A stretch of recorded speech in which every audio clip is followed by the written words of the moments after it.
Hi friends, welcome back to tasty recipes. ఈరోజు recipe tomato పప్పు. ఎప్పుడు చేసేలాగా కాకుండా ఇలా ఒకసారి ట్రై చేసి చూడండి, చాలా బాగుంటుంది. టొమాటో పప్పు తయారు చేయడం కోసం ముందుగా ఒక చిన్న గ్లాసుడు, మనం టీ గ్లాస్ ఉంటుంది కదా, ఆ టీ గ్లాసుడు కందిపప్పుని తీసుకోవాలి. కందిపప్పుని 1-2 సార్లు కడిగేసుకోవాలి.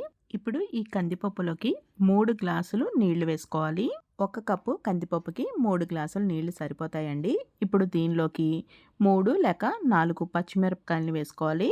పచ్చిమిరపకాయలు వేసుకునేటప్పుడు స్పైసీగా ఉన్నవి అయితే కొంచెం తగ్గించి వేసుకోండి. పచ్చిమిరపకాయలని 2 ముక్కల్లాగా కట్ చేసుకుని వేసుకుంటే ఆ కారం అంతా కూడా పప్పులోకి బాగా దిగుతుంది. ఇంకా దీనిలోకి 2 టేబుల్ స్పూన్లు లేదంటే 3 టేబుల్ స్పూన్ల వరకు చిన్నగా కట్ చేసుకున్న ఉల్లిపాయలు వేసుకోవాలి. ఉల్లిపాయ ముక్కలు వేసుకోవడం వల్ల పప్పు టేస్ట్ చాలా బాగుంటుంది. ఇప్పుడు ఈ గిన్నెని కుక్కర్లో పెట్టుకుని 3 విజిల్స్ వచ్చేంత వరకు ఉడికించుకోవాలి. పప్పు మరీ మెత్తగా కాకుండా ఇలా ఉడికితే మనకి పప్పు టేస్ట్ బాగుంటుంది.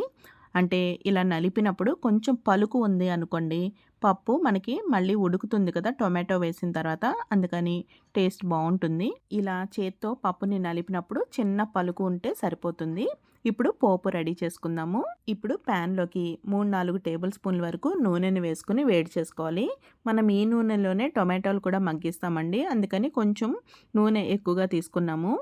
నూనె బాగా కాగిన తర్వాత 1 టీ స్పూన్ వరకు ఆవాలు వేసుకోవాలి. ఆవాలు చిటపట్లాడుతున్నప్పుడు 4 ఎండుమిరపకాయలని చిన్న ముక్కలుగా కట్ చేసుకుని వేసుకోవాలి. ఇంకా 6-7 వెల్లుల్లి రెమ్మల్ని కొట్టుకుని వేసుకోవాలి. ఎండుమిరపకాయలు ఇంకా వెల్లుల్లి రెమ్మలు ఇలా కలర్ చేంజ్ అయ్యి ఫ్రై అయిన తర్వాత టొమాటో ముక్కలు ఇంకా కరివేపాకు వేసేసుకోవాలి. మనం తీసుకున్న ఈ పప్పుకి 2 టొమాటోలు అయితే సరిపోతాయండి. ఇప్పుడు మూత పెట్టుకుని మగ్గించుకోవాలి. మూత పెట్టుకోవడం వల్ల మనకి టొమాటోలు త్వరగా మగ్గిపోతాయి. మధ్య మధ్యలో మూత తీసుకుని టొమాటోలు మగ్గినాయో లేదో చెక్ చేసుకోవాలి. టొమాటోలు చూసారా, చాలా సాఫ్ట్గా మగ్గిపోయినాయి కదా. ఇప్పుడు ఉడికించుకున్న పప్పుని వేసేసుకోవాలి. పప్పు కొంచెం పలుకు ఉంది కదండి, ఆ పలుకు కూడా ఉడికిపోవాలి కాబట్టి దీనిలోకి కొన్ని నీళ్లు వేసుకుని ఉడికించుకోవాలి.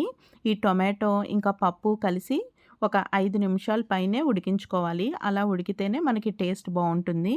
ఇప్పుడు 1/2 టీ స్పూన్ వరకు పసుపు, ఇంకా రుచికి సరిపడా ఉప్పు, 1 టీ స్పూన్ వరకు ఉప్పు వేసుకుని లాస్ట్లో సరిపోకపోతే అప్పుడు వేసుకోవచ్చు. ఇంకా 1/2 టీ స్పూన్ వరకు కారం వేసుకోవాలి.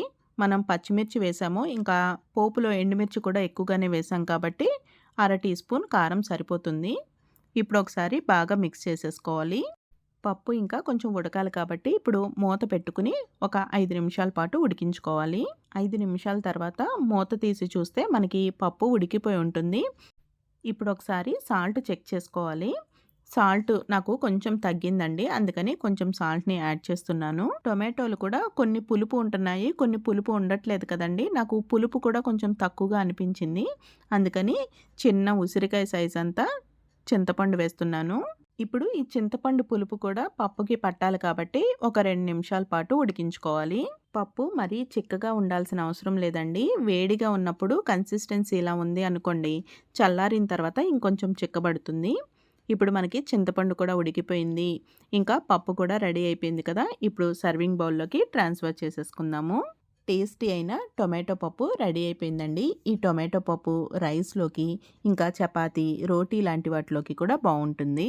వేడిగా ఉన్నప్పుడు ఈ పప్పులోకి కొంచెం నెయ్యి కూడా వేసుకున్నాము అంటే నెయ్యి టేస్ట్తో చాలా బాగుంటుంది. టేస్టీ అయిన టొమాటో పప్పు రెసిపీ చూసారు కదండి. మరొక ఇంట్రెస్టింగ్ అండ్ టేస్టీ రెసిపీతో మళ్ళీ కలుద్దాము. Thank you for watching food tree channel.